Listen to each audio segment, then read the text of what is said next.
दोस्तों हम फिर से लेकर आ चुके हैं आप लोगों के लिए सुबह की सभी ताज़ा और बड़ी खबरें। एक एक कर आपको सारी खबरों की जानकारी देंगे आज देश दुनिया में क्या कुछ हो रहा है। दरअसल दोस्तों सबसे पहली जो बिग ब्रेकिंग न्यूज़ आ रही है, आपको बता दें किसानों के भयंकर प्रदर्शन के बाद झुकी हरियाणा की सरकार। जी हां दोस्तों, आज से धान की खरीदी चालू हो गई है। दरअसल कल किसान नेता राकेश टिकैत ने धमकी दे डाली थी कि अगर धान की खरीद शुरू नहीं हुई तो जगह जगह प्रदर्शन होगा, जिसके बाद दोस्तों हरियाणा की खट्टर सरकार ने अब ऐलान कर दिया है। इसके बारे में आपको विस्तार से बताएंगे। वहीं पर दोस्तों गांधी जयंती पर किसने कराया गौड़ से जिंदाबाद। जी दोस्तों, नंबर 1 पर कल ट्रेंड हो रहा था गौड़ से जिंदाबाद। वो हत्यारा दोस्तों जिसने हमारे बापू को गोली मार दी थी, गांधी जी को, उस गौड़ से को बीजेपी के आईटी सेल ने नंबर 1 पर ट्रेंड कराया। बताएंगे पूरा मामला। वहीं पर दोस्तों अगली बिग ब्रेकिंग में हम आपको बताएंगे। जी हां, दरअसल आपको बता दोस्तों राहुल गांधी का केंद्र सरकार पर बड़ा हमला। बोले जीडीपी की दुहाई दे देकर बीजेपी लगातार महंगाई बढ़ाई जा रही है। जी हां, लोगों की जेब से पैसा घसीटा जा रहा है। इसके बारे में भी आपको विस्तार से बताएंगे। वहीं पर दोस्तों परमहंस राज ने आखिरकार क्यों नहीं ली। जी हां, हिंदू राष्ट्र बनाने वाला परमहंस राज ने दोस्तों पीछे कदम हटा लिए तो लोगों ने ली जमकर सोशल मीडिया पर मत। जी हां, बोले ये भी बाबा रामदेव का दूसरा वर्जन है। इसके बारे में भी आपको विस्तार से बताएंगे। वहीं पर दोस्तों अगली बिग ब्रेकिंग में हम आपको बताएंगे कन्हैया कुमार का मोदी सरकार को मुंह तोड़ जवाब। बोले हाँ मैं हूं टुकड़े टुकड़े गैंग, इतने टुकड़े करूंगा बीजेपी के कि बीजेपी टुकड़े गिन नहीं पाएगी। जी इस तरीके से जो यहाँ पर कन्हैया कुमार ने बड़ी बात बोल दी है। यहीं पर दोस्तों अगली बिग ब्रेकिंग में हम आपको बताएंगे दोस्तों। जी नीति आयोग ने खोली नीतीश की पोल। दरअसल दोस्तों आपको बता दें बिहार में स्वास्थ्य व्यवस्था को लेकर 0 सन्नाटा। तेजस्वी यादव ने पूछ डाले नीतीश से कई बड़े सवाल। इसके बारे में भी आपको विस्तार से बताएंगे। वहीं पर दोस्तों अगली बिग ब्रेकिंग में हम आपको बताएंगे सबका साथ सबका विकास तो एक झूठा नारा था, अब सबका साथ और सबका विनाश यही नया नारा है। जी हां, संदीप चौधरी ने बोला मोदी सरकार पर बड़ा हमला। इसके बारे में भी आपको विस्तार से बताएंगे। वहीं पर दोस्तों अगली बिग ब्रेकिंग में हम आपको बताएंगे। जी हां, दरअसल दोस्तों आपको बता दें कैप्टन अमरिंदर सिंह अब आपको बता दें कांग्रेस के खिलाफ बागी सुर तैयार कर लिए। जी हां, अपनी अलग पार्टी बनाएंगे कैप्टन। इसके बारे में भी आपको विस्तार से बताएंगे। वहीं पर दोस्तों बीजेपी नेता का वीडियो हुआ वायरल राष्ट्रगान के दौरान। आराम तलब फरमा रहे हैं दोस्तों बीजेपी के नेता, वहां पर राष्ट्रगान हो रहा है और बीजेपी के नेता आराम से बैठे हुए हैं। सोचिए दोस्तों हमारे देश में बीजेपी जो है वो ये कहती है कि हमसे बड़ा देशभक्त कोई है ही नहीं, और देखिए किस तरीके से अपमान किया गया है। जनाब का वीडियो भी वायरल हो गया है। इसके बारे में भी आपको विस्तार से बताएंगे। वहीं पर दोस्तों तेजस्वी यादव ने बोला यही है नीतीश सरकार की पोल। जी हां, आज बेडों की कमी है, स्वास्थ्य व्यवस्था 0 सन्नाटा, लेकिन नीतीश इस पर कोई सफाई नहीं देंगे। इसके बारे में भी आपको विस्तार से बताएंगे। वहीं पर दोस्तों अगली बिग ब्रेकिंग में हम आपको बताएंगे दोस्तों। जी योगी आदित्यनाथ ने बनाया कंगना राणावत को ब्रांड एम्बेसडर, तो लोगों ने लिए कंगना के जमकर मजे। बोले बीजेपी की दलाली करने का चलो कुछ तो फायदा मिला। जी दरअसल कल कंगना राणावत ने राम राज बता दिया था दोस्तों, योगी के रावण राज को राम राज बताकर आई थी, जिसके बाद लोगों का जमकर गुस्सा फूटा। इसके बारे में भी आपको विस्तार से बताएंगे। तो सारी खबरें दोस्तों एक एक कर देंगे। फिलहाल खैर चलिए बढ़ते हैं सबसे पहली और सबसे बड़ी खबर की ओर। दरअसल दोस्तों आपको बता दें तीनों कृषि कानून को लेकर किसान नेता राकेश टिकैत ने हरियाणा सरकार को दी थी चेतावनी। बोले अगर धान नहीं खरीदा गया तो इसका अंजाम सरकार भुगतेगी। जगह जगह प्रदर्शन हो रहा था धान को लेकर। दरअसल दोस्तों सरकार ने 11 तारीख तक के लिए धान की खरीदी पर रोक लगा दी थी। सरकार का कहना था कि फिलहाल धान नहीं खरीदा जाएगा क्योंकि बारिश के कारण धान बेकार हो रहा है। जिसके बाद दोस्तों अब राकेश टिकैत ने फिर से एक बार ये साबित कर दिया है, सभी किसान नेताओं ने, न सिर्फ राकेश टिकैत ने बल्कि सभी किसान नेता और राकेश टिकैत ने ये साबित कर दिया कि किसानों की ताकत से बड़ी दोस्तों कोई ताकत नहीं है। हरियाणा की सरकार झुक गई है दोस्तों, और आज यानी कि 3 अक्टूबर से दोस्तों आपको बता दें धान की खरीद वापस शुरू हो गई है। जी हाँ, कल हरियाणा की खट्टर सरकार की बैठक चली, जिसके बाद केंद्र से यह निर्णय लिया गया और केंद्र सरकार ने इसकी हरी झंडी दे दी। आपको बता दोस्तों राकेश टिकैत ने कहा था कि अगर धान नहीं खरीदा गया तो फिर फिर सरकार को इसका अंजाम भी भुगतना होगा, जगह जगह प्रदर्शन होगा। पंजाब सरकार और हरियाणा सरकार को सीधा अल्टीमेट दे दिया गया था। हालांकि दोस्तों आपको बता दें मेन जो मुद्दा था वो हरियाणा का ही था, और इसीलिए दोस्तों हरियाणा की खट्टर सरकार ने अब ये फैसला ले लिया कि फिलहाल धान को खरीदा जाएगा। वहीं दूसरी तरफ दोस्तों आपको बता दें भारतीय जनता पार्टी को धान की चीजों को लेकर पूरी तरीके से घिर चुकी है, क्योंकि आज किसानों को परेशान किया जा रहा है, किसानों के मुद्दों को दबाया जा रहा है। फिलहाल चलिए हम बढ़ते हैं दोस्तों एक और अगली बिग ब्रेकिंग की तरफ। बता दोस्तों अगली जो बड़ी खबर निकल कर आ रही जी है, दरअसल दोस्तों आपको बता दें कैप्टन अमरिंदर सिंह के बागीसुर बनाएंगे अपनी अलग पार्टी। दरअसल दोस्तों जब से कैप्टन अमरिंदर सिंह को भारतीय जनता पार्टी के साथ यानी कि अमित शाह के साथ मिलते हुए देखा गया, तब से ये अनुमान लगाया जा रहा था कि कैप्टन जो है वो बीजेपी में शामिल होने वाला है। लेकिन दोस्तों अब कहानी में एक और नया ट्विस्ट आ गया है। दरअसल कैप्टन को कांग्रेस से निकालने के बाद अब कैप्टन अमरिंदर सिंह के जो सुर हैं दोस्तों बागी हो गए। कैप्टन अमरिंदर सिंह जो है वो अपनी एक पार्टी बनाने वाले हैं और पार्टी में वो कांग्रेस के खिलाफ चुनाव लड़ेंगे। आपको बताता चलूं दोस्तों 2022 के चुनाव लोगों के लिए काफी मायने रखते हैं, खास कर उन 5 राज्यों में दोस्तों जहां पर चुनाव होने जा रहा है। आपको बताता चलूं इस वक्त लोगों के दिमाग में सिर्फ एक ही बात चल रही है कि बीजेपी को सत्ता से हटाना है। और दोस्तों यकीन मानिए जिस दिन इस देश का प्रधानमंत्री बदल गया उस दिन इस देश की किस्मत भी बदल जाएगी, क्योंकि जब से नरेंद्र मोदी सत्ता में आए दोस्तों तब से आप हाल देख ही रहे क्या देश का हाल हो रहा है। ये बात साफ है दोस्तों कि भारतीय जनता पार्टी जो बड़े बड़े दावे करती, जो बड़ी बड़ी बातें करती है, आज उसकी पोल पट्टी खुल गई है। आज आप देखिए कि देश में किस तरीके की चीजें हो रही हैं। उसको लेकर जब अमित शाह से जाकर मिले कैप्टन अमरिंदर सिंह, तभी यह अनुमान लगा लिया गया था कि बीजेपी से मिल सकते हैं कैप्टन। पहले से ही बीजेपी पे दोस्तों शक हो गया था, क्योंकि बीजेपी जो काम कर रही है वो देश के सामने पैसों के बल पर सरकारें बनाकर सरकारें गिराना, ये बीजेपी की आदत हो चुकी है। लेकिन इनको कई पार्टियां ऐसी भी जिन्होंने मुंह तोड़ जवाब दिया, ना कि सरकार गिरा पाए बल्कि उनसे मुंह की खाना भी पड़ी, जैसे कि अशोक गहलोत, उन्होंने जमकर बीजेपी को झटका दिया था। जी हाँ, सचिन पायलट ने कोशिश तो बहुत की थी दोस्तों गहलोत की सरकार गिराने की, लेकिन नाकामयाब हो गए थे। फिलहाल खैर चलिए हम बढ़ते हैं दोस्तों एक और अगली बिग ब्रेकिंग की तरफ। बता दोस्तों अगली जो बड़ी खबर निकल कर आ रही, योगी ने बनाया कंगना को ब्रांड एम्बेसडर, तो लोगों का सोशल मीडिया पर फूटा गुस्सा, लिए कंगना राणावत के जमकर मजे। दरअसल दोस्तों कंगना राणावत बीते दिन जो है यहाँ पर योगी आदित्यनाथ से मिलने पहुंची थी। बताया जा रहा है उनकी उत्तर प्रदेश में एक फिल्म की शूटिंग चल रही, जिसके दौरान दोस्तों आपको बता दें कंगना राणावत योगी आदित्यनाथ से मिलने पहुंच गई। अब भाई आप तो जानते हैं कंगना राणावत कितनी बड़ी चाटुकार है बीजेपी की। जैसे ही दोस्तों योगी आदित्यनाथ से मिली तो बोलने लगी मुझे आप में राम दिखाई देते हैं। जी हाँ, श्री साक्षात भगवान श्री राम के दर्शन होगा। सोचिए दोस्तों, जिस कंगना राणावत को बॉलीवुड में मेट कहा जाता है, यह भी कहा जाता है कि कंगना राणावत पागल है क्योंकि वो हर किसी के पीछे पड़ जाती हैं।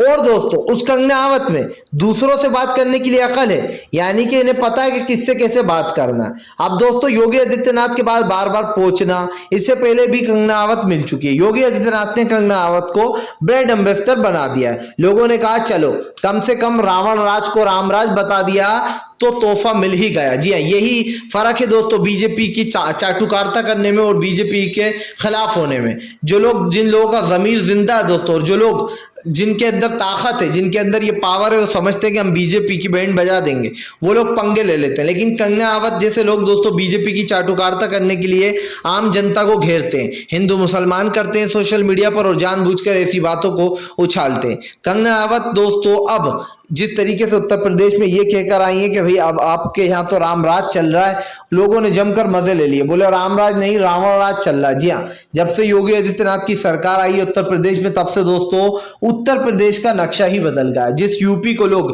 प्यार मोहब्बत के लिए जाना करते थे दोस्तों, हिंदू मुसलमान वहां पर अब होने लगा है। और ये सब किसके कहने पर हो रहा है ये आप अच्छे से जानते हैं। योगी आदित्यनाथ की दोस्तों जब से सरकार आई है उत्तर प्रदेश में, तब से वहां की खास कर जो जनता है वो काफी परेशान है दोस्तों। रोजगार है नहीं, युवाओं के पास नौकरियां नहीं है, लगातार जो है महिलाओं के साथ यौन शोषण किया जा रहा है दोस्तों, उनको परेशान किया जा रहा है, छेड़ा जाता है, रेप कर दिए जाते हैं, मार दिया जाता है। उसके बाद भी योगी आदित्यनाथ को लगता है कि इनका उत्तर प्रदेश नंबर 1 है। हाँ नंबर 1 तो है, लेकिन सिर्फ योगी की बातों में। फिलहाल खैर चलिए हम बढ़ते हैं दोस्तों एक और अगली बिग ब्रेकिंग की तरफ। बता दोस्तों अगली जो बड़ी खबर निकल गई गांधी जी, यहाँ दोस्तों आपको बता दें गांधी जी बापू की 175वीं दोस्तों आपको बता दें सालगिरह, 175वीं सालगिरह पर आखिर कौन था वो जिसने गोडसे को दोस्तों नंबर 1 पर ट्रेंड करा डाला। दरअसल दोस्तों कल बापू की जयंती थी, जिसके बाद दोस्तों आपको बता दें बापू की जयंती के दिन गोडसे जो था, गोडसे तुम जिंदाबाद, जी हाँ गोडसे जिंदाबाद, इस तरीके का जो है दोस्तों एक हैशटैग चलाया गया और वो हैशटैग नंबर 1 पर ट्रेंड कर रहा था। दोस्तों आखिर ये कौन लोग हैं, ये कौन लोग हैं जो गांधी जी की जयंती के ऊपर उस गोडसे को नंबर 1 पर ट्रेंड करा रहे हैं जिसने हमारे बापू की जान ले ली थी, जिसने प्लान बनाया था कि गांधी जी की जान कैसे लेना है। दोस्तों क्या इन बातों को भुलाया जा सकता है कि ये बीजेपी की आईटी सेल का ही करनी धरनी है। 2 रुपए में ट्वीट करने वाले दोस्तों गोडसे को जिंदाबाद नंबर 1 पर ट्रेंड करा रहे थे, यानी कि जिन बापू ने दोस्तों देश को आजाद कराया उन बापू का भी मान नहीं रखा जा रहा। सोचिए दोस्तों, जो बीजेपी अपने आप को देशभक्त कहती है उसी बीजेपी के लोगों ने नंबर 1 पर गोडसे जिंदाबाद ट्रेंड करा डाला। आखिर कौन है दोस्तों ये लोग, कौन है ये लोग, समाज के ऐसे तत्व जो हमारे समाज में नफरत फैला रहा है, जो हमारे समाज में इस तरीके की नफरत फैला रहा है कि जन्मों जन्मों तक मिट नहीं पा। दोस्तों ये सब कुछ 2013 के बाद से शुरू हुआ है, जब से नरेंद्र मोदी की सरकार आई है, वरना इससे पहले दोस्तों जब कांग्रेस की सरकार हुआ करती थी, मनमोहन सिंह साहब सत्ता में थे, तब दोस्तों उनका विरोध भी किया जाता था, तब भी वो लोगों के ऊपर केस दर्ज नहीं कराते थे। आपको बता दूं दोस्तों एक बार जेएनयू में पहुंचे थे, जी हाँ जेएनयू में पहुंचे थे जो यहाँ पर मनमोहन सिंह साहब, और उनको काले झंडे दिखाए थे स्टूडेंटों ने, जिसके बाद उन स्टूडेंट के ऊपर केस दर्ज करने की मांग हो गई थी। लेकिन मनमोहन सिंह ही वो थे जिन्होंने कहा कि नहीं, वो बच्चे हैं, बच्चे अपनी नाराजगी हमसे जाहिर कर सकते हैं, हम कोई केस दर्ज नहीं करेंगे। सोचिए दोस्तों, और अगर अभी नरेंद्र मोदी होते तो अब तक 100 केस दर्ज कर दिए होते। लेकिन दोस्तों सवाल वही कि कल बापू की जयंती के ऊपर कौन थे वो अंधभक्त जिन्होंने गोडसे को नंबर 1 पर ट्रेंड करा डाला। फिलहाल खैर चलिए हम बढ़ते हैं दोस्तों एक और अगली बिग ब्रेकिंग की तरफ। बता दोस्तों अगली जो बड़ी खबर निकल कर आ रही, दिग्विजय सिंह का मोदी सरकार के ऊपर बड़ा हमला। बोले जो अपने आप को सबसे बड़े देशभक्त बताते हैं वो ही सबसे बड़े देशद्रोही। दरअसल दोस्तों सोशल मीडिया पर एक वीडियो तेजी से वायरल हो रहा है। ये वीडियो दोस्तों कोई ऐसा वैसा वीडियो नहीं है, इसमें बाकायदा राष्ट्रगान गाया जा रहा है। और ये वीडियो दोस्तों 28 तारीख का राष्ट्रगान गाया जा रहा है दोस्तों, और राष्ट्रगान के दौरान सभी खड़े हो जाते हैं रिस्पेक्ट के लिए। और दोस्तों बीजेपी नेता दोस्तों आपको बता दें रोमल, जी हाँ नागर, इनको दोस्तों आपको बताया रोडमल नागर जो हैं वो राष्ट्रगान के दौरान आराम तलब कर रहे हैं। जी आराम से बैठे हुए कुर्सी पर और आराम फरमा रहे हैं। जिसके बाद दोस्तों आपको बता दें जो है यहाँ पर रोडमल नागर को लोगों ने जमकर ट्रोल किया। बोले फिलहाल राष्ट्रगान का अपमान किया है, इन जैसे लोगों को सजा होनी चाहिए। आपको बताता चलूं दोस्तों ये पहला ऐसा वीडियो नहीं है जब बीजेपी की पोल पट्टी खुल गई है। सबसे बड़ी बात ये दोस्तों कि बीजेपी कहती है कि हम सबसे बड़े देशभक्त है, लेकिन जिस तरीके से रोडमल नागर का ये वीडियो सोशल मीडिया पर वायरल हुआ है, अंधभक्तों को अब पता चल गया होगा कौन देशभक्त है और कौन देशद्रोही है। क्योंकि दोस्तों जिस तरीके से रोडमल ने राष्ट्रगान के दौरान आराम से बैठे रहे, पान वान चबाते रहे, इससे साफ दिखाई देता है कि बीजेपी वाले कितनी रिस्पेक्ट करते हैं दोस्तों और कितना अपमान करते हैं झंडे का। आपको याद होगा दोस्तों अभी जब 15 अगस्त आई थी, बीजेपी के लोगों ने उल्टा झंडा फहरा दिया था। जी हाँ, बीजेपी के नेता ने उल्टा झंडा फहरा डाला। सोचिए दोस्तों, इनको ये तक नहीं पता कि झंडा कहाँ कैसे लगाया जाता है और कैसे फहराया जाता है। उल्टा झंडा इनके पापा फहराते होंगे, क्योंकि जिस तरीके के काम बीजेपी कर रही है इससे तो साफ दिखाई देता है कि आप जो देश प्रेमी नहीं देश विरोधी है। जो अपने आप को सबसे बड़ा देशभक्त बताने वाली बीजेपी की पोल जब खुल जाती है दोस्तों, जब ये ना सिर्फ राष्ट्रगान बल्कि दोस्तों पूरी तरीके से गांधी जी का भी अपमान कर देते हैं। फिलहाल खैर चलिए हम बढ़ते हैं दोस्तों एक और अगली बिग ब्रेकिंग की तरफ। बता दोस्तों अगली जो बड़ी खबर निकल कर आ रही नीति आयोग की रिपोर्ट से दोस्तों आपको बता दे बाजिया डबल इंजन सरकार के उड़े होश, नीतीश सरकार की खुल गई पोल। दरअसल दोस्तों आपको बता दें नीति आयोग ने जो यहाँ पर अब एक रिपोर्ट जारी की है, जिसमें दोस्तों नीति आयोग में यह बताया गया है कि फिलहाल जिस तरीके से जो हमारे देश में दोस्तों हो रहा है इस वक्त बिहार में, खास करके सॉरी राज्य में जो हो रहा है बिहार में, आपको बता दो दोस्तों उसने नीतीश की पोल खोलकर रख दी है। नीति आयोग की ये रिपोर्ट बताती है दोस्तों कि बिहार में स्वास्थ्य व्यवस्था पूरी तरीके से दबी पड़ी है, जीरो। जी हाँ, स्वास्थ्य व्यवस्था के साथ साथ दोस्तों आपको बता दें बीजेपी के पूरी तरीके से जो है यहाँ पर परखच्चे उड़ चुके हैं। क्योंकि अगर एक तरीके से देखा जाए तो बिहार में डबल इंजन सरकार है, एनडीए और बीजेपी की मिलीजुली भगत। अब दोस्तों नीति आयोग की रिपोर्ट के बारे में जब नीतीश से पूछा गया कि स्वास्थ्य व्यवस्था को लेकर नीति आयोग की रिपोर्ट आई है और उसने आपकी पोल पट्टी खोल दी है, इसके बारे में क्या कहना चाहेंगे आप? जी नीतीश जी। तो नीतीश कहने लगे कि भैया हमें तो कुछ पता ही नहीं है, हमें इस बारे में कुछ नहीं पता, बाद में जब पता होगा जब बताएंगे। सोचिए दोस्तों, एक राज्य का मुख्यमंत्री ये कह रहा है कि हमें स्वास्थ्य, जो नीति आयोग की जो रिपोर्ट आई है स्वास्थ्य को लेकर दोस्तों, जो यहाँ पर अस्पतालों को लेकर, हॉस्पिटलों को लेकर, उसके बारे में माननीय मुख्यमंत्री जी को कुछ नहीं पता है। तो फिर ये कुर्सी पर कर क्या रहा है अगर इनको ये नहीं पता है? दोस्तों नीतीश सरकार की पहली बार नहीं जब पोल खुल रही है, इससे पहले भी नीतीश सरकार बीजेपी के साथ मिलकर इसी तरीके की राजनीति कर रही थी। दोस्तों इन बातों को झुटलाया नहीं जा सकता है कि नीतीश सरकार और बीजेपी डबल इंजन की सरकार भी बिहार में कुछ नहीं कर पाई। गरीबी, बेरोजगारी और लाचारी अगर सबसे ज्यादा कहीं पर है दोस्तों तो वह राज्य बिहार ही है। बिहार में दोस्तों सबसे ज्यादा भुखमरी है। और दोस्तों आप और हम इन बातों को झुटला नहीं सकते कि बिहार की डबल इंजन सरकार के साथ साथ दोस्तों आपको बता दें अगली जो बिग ब्रेकिंग निकल कर आ रही। जी हाँ, दरअसल दोस्तों आपको बता दें परमहंसराज ने क्यों हटाया पीछे कदम। जी हाँ, जल समाधि क्यों नहीं ले ली, लोगों ने लिए सोशल मीडिया पर जमकर मजे। दरअसल दोस्तों परमहंसराज ने कल का वादा किया था कि कल वो जो यहाँ पर जल समाधि ले लेंगे, लेकिन दोस्तों इस ढोंगी बाबा ने ना सिर्फ जल समाधि भी नहीं ली और इसका ढोंग लोगों के सामने आ गया। इसने ये मांग रखी थी कि राष्ट्र को हिंदू राष्ट्र घोषित कर दिया जाए। जी हाँ, ईसाई और मुसलमानों को की नागरिकता जो है वो छीन ली जाए। अब दोस्तों इस जैसे ढोंगी बाबा तरह तरह की बातें करते हैं। इससे पहले भी इसने पहली बार नहीं जब इस तरीके की बात की है, इससे पहले भी दोस्तों ये इस तरीके की परमहंसराज बात कर चुका है कि मैं आत्महत्या कर लूंगा, मैं जल समाधि ले लूंगा, मैं अग्नि समाधि ले लूंगा। ऐसे बयान इसके निकलकर सामने आते रहते हैं। लेकिन दोस्तों जब करने की बारी आती है तो सबसे पहले ये बंदा ही भागता है। सोचिए जो बड़ी बड़ी बातें कर रहा था अभी 2 दिन पहले तक परमहंसराज कि मैं तो समाधि ले लूंगा अगर हिंदू राष्ट्र घोषित नहीं हुआ, तुम क्या अगर तुम्हारे पप्पा भी आ जाएं तो भी इसको हिंदू राष्ट्र घोषित नहीं कर सकते, क्योंकि फिलहाल ये एक सेकुलर कंट्री है और हमारे देश में हमारे हिंदू भाई, मुस्लिम भाई, सिख, ईसाई सब लोग मिलजुल कर रहते। तो ये आ जाए या फिर इनके पप्पा जी हाँ मोदी जी आ जाए, वो भी इस राष्ट्र को हिंदू घोषित नहीं कर सकते। किसी में इतना दम नहीं है कि इंडिया को हिंदू राष्ट्र घोषित कर दे दोस्तों, क्योंकि यहाँ पर सभी धर्म सभी जात के भाई बहन रहते हैं, चाहे वो हिंदू भाई हो, मुस्लिम भाई हो, ईसाई हो, पंजाबी हो, दोस्तों कोई भी हो, सब समाज एक साथ है और सबकी एकता बनी रहेगी।